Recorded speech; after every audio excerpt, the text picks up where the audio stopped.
আজকে আমার ঠাকুর জামাইকে দিয়েই ভিডিওটা শুরু করলাম। ওই দেখো ছাদের ওপরে নতুন প্লাস্টারে জল দিচ্ছে। এই দিককার ভাড়াগুলোও খুলে ফেলেছে, এখন চারিদিক পুরো পরিষ্কার লাগছে। যদিও বা পুরো বাড়িটা হয়তো দেখতে খুব সুন্দর লাগছে না, তবু আগে যে বাঁশগুলো বাঁধা ছিল সেগুলো তো এখন নেই। তো বন্ধুরা, একজন খুব অভদ্র মানুষ আছে, মহিলাই হবে হয়তো। আমাকে নিয়ে, আমার কর্তাকে নিয়ে তো হাজার কুমন্তব্য করে, তাতে আমার কিচ্ছু যায় আসে না। কিন্তু ওই যে আমার ঠাকুর জামাইকে নিয়ে কিছু কুমন্তব্য আমাকে নিয়ে করেছে, যেগুলো দেখলে না চোখ আর কান দুটোই জ্বলে যায়। আমি আমার বরের সাথে একটু আহ্লাদ করে কথা বলি, অন ক্যামেরা অফ ক্যামেরা সব সময়ের জন্য। তা বলে এটা নয় যে আমার চরিত্র খারাপ। যে আমার পরম শত্রু সেও মন থেকে বলতে পারবে না যে সাথী কিংবা রিঙ্কু মনের দিক থেকে খারাপ আর তার চরিত্র খারাপ, ঠিক আছে? এটা আমি আমার প্রশংসা নিজেই করতে পারি। তো যাকগে, সেসব কথা বাদ দিলাম, অনেক কথা বলে ফেললাম, খুব খারাপ লাগলো তো সেই জন্যই বললাম। আমার খুব ইচ্ছা হয় এক সময় কর্তাকে নাম ধরে ডাকবো, কিন্তু কোথাও যেন বাদে, কারণ আমার কর্তা আমার থেকে অনেকটা বড়, ঠিক আছে? তো সেই জন্য আমি কখনো ডেকে অভ্যস্ত নই নাম ধরে, কিন্তু মজা করে ওকে বলিও, আমাকে বলে কি তুমি একটু মডার্ন হও, একটু নিজেকে চেঞ্জ করো। আমি বলো নিজেকে চেঞ্জ করলে কিন্তু কর্তাকে নাম ধরে ডাকবো। কি গো, ওর নাম হচ্ছে কি গো। কিগোই হচ্ছে ওর নাম। কিগো, কালকে জানো কি হয়েছে একটা ঘটনা? চায়ের দোকান ওকে ডাকতে গেছি, চায়ের দোকান না মানে চায়ের দোকান থেকে অনেকটা দূরে দাঁড়িয়ে রয়েছি, আর আমাকে কয়েকজন দেখতে পাচ্ছে, আর তাদেরকে আমার একটুও বলার দরকার নেই যে আমার কর্তাকে ডেকে দেন। আমি গিয়ে দাঁড়ালেই তারা বুঝতে পেরে যায়, ওকে ডাকে, এই ও দা তোকে ডাকছে। ও আবার বলছে কে ডাকছে, কে ডাকছে, বেরোচ্ছে না। এবার তারা তো বলতে পারছে না তোর বউ ডাকছে অনেক লোকের সামনে, দিয়ে ও বেরিয়ে এসে দেখলো আমি গিয়েছি ডাকতে, তাই না গো বলা? কর্তামশাই ঘুম থেকে উঠে পড়েছে, কল থেকে চলে আসলো, চোখ মুখ ধুয়ে এখন একটা গামছা খুঁজছিল। তো আমার গামছাটা আমি দিলাম, একটুখানি দেখে নিল, দেখছে আমার বউ আজকে নিজের গামছাটা দিল। আমাদের বাড়িতে যতজন মানুষ ততজন গামছা, কিন্তু মানে অতটাও ভেবে চিনতে ব্যবহার করা হয় না, যে যেটা হাতের সামনে পায়ে নিয়ে নেয়। তো যাই হোক, ও এখন উঁচু হয়ে কি দেখছে বলো তো? ওপরে তো ভাঙাচোরার কাজ চলছে। ভাঙাচোরা বলতে ওই যে টিনের যে চাপা গাঁথা রয়েছে সেইগুলোই ভাঙা হচ্ছে, টিনটা খুলে ঢালাই দেওয়া হবে। আর সেই জন্যই সিমেন্টের টুকরো, ইটের টুকরো ভেঙে ভেঙে নিচে পড়ছে। তো আমার কর্তা বলছে এখানে তো গাড়ি রয়েছে, একটুখানি সাবধানে ফেলো, নয়তো গাড়িগুলো সরাতে হবে। যে যাকে ভালোবাসে তাকে দেখে দেখো কতটা আহ্লাদ করে। যখন আমরা বাড়িতে ছিলাম না, বাবা ভোলানাথের কাছে 7 দিনের জন্য গিয়েছিলাম, বাড়ি এসে শুনলাম এরা 2 ভাই বোন কেউ নাকি ঠিক করে খায়নি। আর খায়নি হচ্ছে আমার কর্তার জন্য, মানে ওকে দেখলেও ওদের শান্তি, এমন একটা ভাব দেখেছো? আরাম ওরা ছাড়ছে। কি ও গিন্নি, তুমি যে বলে দুধ পাওয়া যাচ্ছে না? আমাদের বাড়ি হচ্ছে ঘোষপাড়ায়, আমরা দুধ পাবো না সেটা হয় যদি মাঝরাতেও আমাদের দুধের প্রয়োজন হয়, কারোর বাড়িতে গিয়ে চাইলে পাওয়া যাবে, কারণ ঠিক দুধ বলেছো। সবার ঘরেই আছে। আমাদের যখন গরু ছিল আমাদেরও ছিল, এখন গরু নেই বলে কিনতে হয়। আমার কর্তা তো খুব সকালে কলামুড়ি খেয়েছে, অল্প করেই খেয়েছে, এখন বাজে বেলা 11টার মতো। তো এই জন্য এই যে কালকে সব কিছু দিয়ে ড্রাই ফ্রুটস দিয়ে যে ডাস্ট করে রেখেছিলাম, তার সাথে কলা দিয়ে, খেজুরটা দিলাম না, খেজুরটা একদম শুকনো, দুধে ভিজবে না। তো একটা এই যে শেক বানিয়ে দিলাম, এটা তুমি খেয়ে নিও, ঠিক আছে? একটু ঠান্ডা হলে খেও, আমি এগুলো সব রেখে আসি জায়গাটা জায়গায়। রান্না আমি অনেকটাই এগিয়ে নিয়েছি, খয়রা মাছের ঝাল হয়ে গেছে, তার সাথে পটল ভাজা, আর একটা জিনিস হবে, সেটা হচ্ছে ভেন্ডির তরকারি।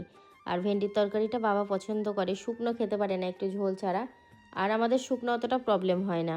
বাড়িতে মা নেই, কালকে বেড়াতে গেছে, ভেবেছিলাম খয়রা মাছটা মা পছন্দ করে, কালকে রেখে দিয়েছিলাম, কালকে কাতলা মাছ করেছি। তো আজকে বানালাম, কিন্তু আজকেও মা আসেনি, খারাপ লাগছে।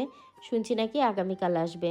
আর এখানে দেখো ভেন্ডির ঝোলটা ফুটছে, এটা কিন্তু হয়ে যাওয়ার পর তরকারিটা দেখতে ভালো হয়েছিল, যখন ফুটছে তখন দেখতে খারাপ লাগছে। যা রোদ গরম এই দুপুরের টাইমে, সত্যি মানে বাপি বারবার বলছে কি এই রোদ্দুরে আর কাজ করা যাচ্ছে না, চোখ মুখ পুরো জ্বলে যাচ্ছে। আসলে এত রোদ্দুর তো আমার কর্তা যখন আগে জলের কাজ করতো ওর চোখ মুখের দিকে তাকানো যেত না। যে কাজই করুক না কেন, গরমে কিন্তু প্রত্যেকেরই কম বেশি কষ্ট লেগেই আছে। স্নান করে এই সবে পুজো সারলাম, আর আজকে হচ্ছে বৃহস্পতিবার, জানো তো? আজকে ঘট বসানো ছিল, লক্ষ্মী পুজোর ঘট বসানো। তো আজকে ঘট বসাতে অনেকটা দেরি হয়ে গেল, সকাল সকালই বসাই। তো রান্না বান্না সমস্ত কাজ সেরে আমি পুজো করলাম বলে এতটা দেরি হলো। আর ঠাকুর ঘরে ঢুকেছিলাম, গালে সিঁদুর লেখা আমি মুছলাম আয়নায় দেখে, তবুও দেখি জায়গায় জায়গায় এখনও লেগে রয়েছে। আর আমার কর্তা এখন ধুনো দেখাচ্ছে, ওটা হয়ে গেলে ওই যে ওখানে সব খাবার দাবার সাজানো আছে, খাবো। কারণ বেলা বাজে প্রায় 2:30। একটু আগে দেখলাম 2:24-25 হয়েছে, প্রায় 2:30 বাজতে চললো। তোমাদেরকে একটু শেয়ার করি। এই হচ্ছে চুনো মাছের চচ্চড়ি, এক সাইড থেকে কাটা রয়েছে, মানে আমার ননদকে দিলাম বলে ওই দিকটা খালি। আর এই হচ্ছে পটল ভাজা। পটল ভাজা জানো তো আমার না ওই ভালো লাগে হালকা করে পটলের খোসা ছাড়িয়ে, মানে এই যে এমন ওপরটা বেশি এমন কুচকে কুচকে যাবে ওরকম ভালো লাগে, সেই একটু রেখে একটু ছাড়িয়ে ওটার থেকে আমার এরকম বেশি ভালো লাগে। আর এখানে কি রয়েছে দেখি, দাঁড়াও। আমি না নিজে রান্না করে নিজে খেয়ে অনেক সময় ভুলে যাই। ও বাবার জন্য ভেন্ডির তরকারিটা ঠিক বাবার মতো করেই করেছি, অল্প করে, কারণ আমিও খাবো না, আমার কর্তাও খাবে না। আর মা না বাড়িতে নেই, কাল থেকে বেড়াতে গেছে। আর এখানে রয়েছে সেই দুধটা, সকালে যেটা জাল দিয়েছিলাম, কর্তাকে তো কিছুটা দিয়েছি, আর এখনো রয়েছে অনেকটা। আমি 1 কেজি দুধ নিয়েছি আজকে। আর আমার ননদ একটু মাংস দিয়েছে, এই যে মুরগির মাংস। আর এখানে তো গরম গরম ভাত রয়েছে। এই যে আমার কর্তা আসলে দুজন একসাথে বসে খাবো। রান্না করার সময় কিছুটা হয়তো তোমাদের সাথে শেয়ার করেছে, তাছাড়া কিন্তু আর শেয়ার করা হয়নি। ও সারাদিন সংসারে কাজ দিয়ে ব্যস্ত ছিল, আর আমিও সেরকম আজকে গুরুত্বটা সেরকমভাবে দিইনি, তার জন্যই হয়তো শেয়ার করা হয়নি। তা খাওয়া দাওয়া করে দুজনে একসাথেই ঘরের মধ্যে এসি চালিয়ে শুলাম। শোয়ার পরে আমার একটা ছোট্ট কাজ পড়ে গিয়েছিলো, বাইরে গিয়েছিলাম। বাইরে থেকে এসে যে ঘরে ঢুকলাম, ঘরে ঢুকে দেখি আমার এসি বন্ধ, পাখাও বন্ধ। ও একটা ব্ল্যাঙ্কেট নিয়ে ভালোভাবে শুয়ে আছে। এই যে আমার এই যে সিঁড়ির চোতলা যে ঘরটা ছিল না, ওপরে তো টিন দেওয়া ছিল, এই টিনগুলোকে আজকে খোলা হয়েছে, কারণ এটাকে ছাদ দেওয়া হবে। আর আমি দুপুরবেলার একটু আগে গিয়ে তিরপালটাকে নিয়ে এসেছি। আমাকে রাজু বললো কিনা, মামা একটা তিরপাল না নিয়ে আসলে বৃষ্টি পড়লে নাই, বৃষ্টির জল কিন্তু সব ঘরের মধ্যে ঢুকে যাবে। এটা কিন্তু খুব সত্যি কথা, ওপরে যা বৃষ্টি হবে তার থেকে বেশি বৃষ্টির জল ভেতরে ঢুকবে। গুড ইভিনিং বন্ধুরা। এ দেখো আজকে আমি খুব ঘুমিয়েছি, উঠে সন্ধ্যা দিয়ে বসেছিলাম, তো ঘুগনি যাচ্ছিল, ওকে বললাম 10 টাকার ঘুগনি কিনে দাও, তো সেই জন্য এই যে হাতে ঘুগনির বাটি, এখন বসে বসে এই ঘুগনিটা খাবো। আজকে এত ঘুমিয়েছি, সন্ধে ঘোর হয়ে গেছে, তবু মানে উঠতে ইচ্ছা করছে না, যে চোখ থেকে ঘুমই ছাড়ছে না। আর ও আজকে ঘুমায়নি, উঠে পড়েছে। তোমাকে চলো এটা খেয়ে নি, নাহলে এটা ঠান্ডা হয়ে যাবে। বলছি তুমি কি এই ছানাটা খেয়ে একটু ওই বড় বাজারে যাবা এখন? কালকে তিল 50-এর জায়গায় 500 নিয়ে চলে এসেছি।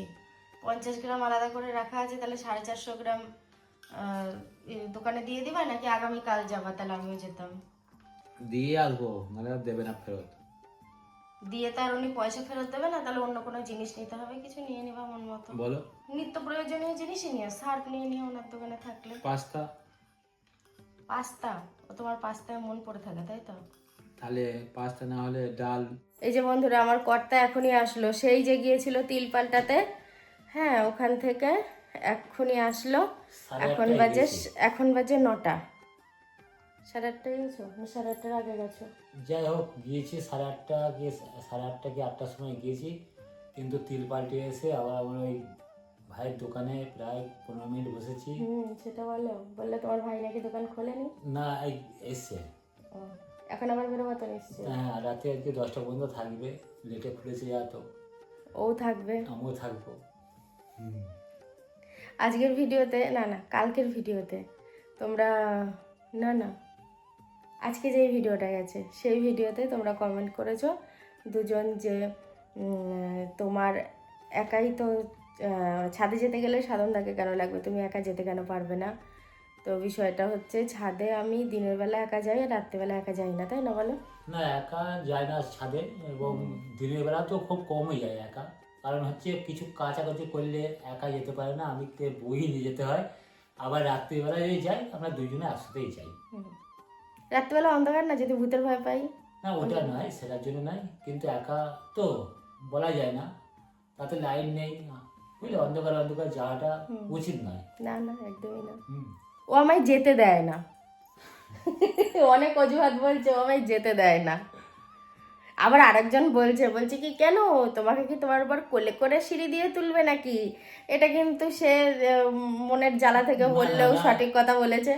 তুমি অনেক চেষ্টা করো না বলে এটা কিন্তু সে আঞ্জাতেই বলুক আর যাই বলুক, কিন্তু সত্যি আমি একদিন চেষ্টা করেছিলাম আমার বউকে কোলে করে তুলবো, পারিনি। তাই না, আমি উঠিনি ভয়ে, আমি যদি ফেলে দেয় একটা সমতল জায়গা হয়। হ্যাঁ, একদিন কেন 2-3 দিন একদিন কাঁধে করে নামিয়েছিলাম, ও গলাটা আমার চেপে ধরেছিল, আমি নিয়ে সে মনের জ্বালা থেকে কথাটা বললো, সঠিক কথাই বলেছে। একদম সঠিক। আমি দুপুরবেলায় বেগুনটা পুড়িয়েছিলাম উনুনে, দিয়ে দুপুরবেলায় খাওয়া হয়নি, দেখো এখনো ছাই লেগে রয়েছে। তো ভাবছি এখন মাখবো। আর আমার কর্তায় যে জল ভরে ঘরে যাচ্ছে, ঠান্ডা জল। ঠান্ডা জল। কি গো, তারাপীঠের এই কি বলে ধাগাগুলো খুলে দিও। খুলতে হবে কেন? একদম রং উঠে গেছে। তা কি হয়েছে? আবার যখন তারাপীঠ যাবে, আবার যখন পরবা, তখন এটাকে চেঞ্জ করে দেবো। তাহলে সুতুলি বেড়ে রয়েছে, এগুলো ঠিক ও করে। ঠিক আছে, করে দেবো আমি করে। আরে দেখো এখন বাজে রাত্রির পুরো 10টা 5। কালকের ভিডিওতে একটু শেয়ার করা হয়েছিল না, যখন ব্লাডটা নেওয়া হয়েছিল তখন একজন কিন্তু কমেন্ট করেছে রাজুর জন্ডিস হয়েছে। সে কিন্তু খুব ভুল কিছু বলেনি, হয়নি, হালকা, একদম কম, তবে টেস্ট করে ভালো হয়েছে। অল্প ওষুধ খেলে। হ্যাঁ, এই বয়সে ফ্যাটি লিভার ভাবা যায়? তেলযুক্ত খাবার খাই ওই কারণে। হ্যাঁ, তেল মশলার জন্য। তো বন্ধুরা, আজকের মতো ভিডিওটা এখানেই শেষ করে, মামি বাঁচলো তাই তো। একদম। আজকের মতো ভিডিওটা এখানেই শেষ করে দিচ্ছি। তোমরা সবাই খুব ভালো থেকো, দেখা হচ্ছে কালকে থেকে। সবাইকে গুড নাইট।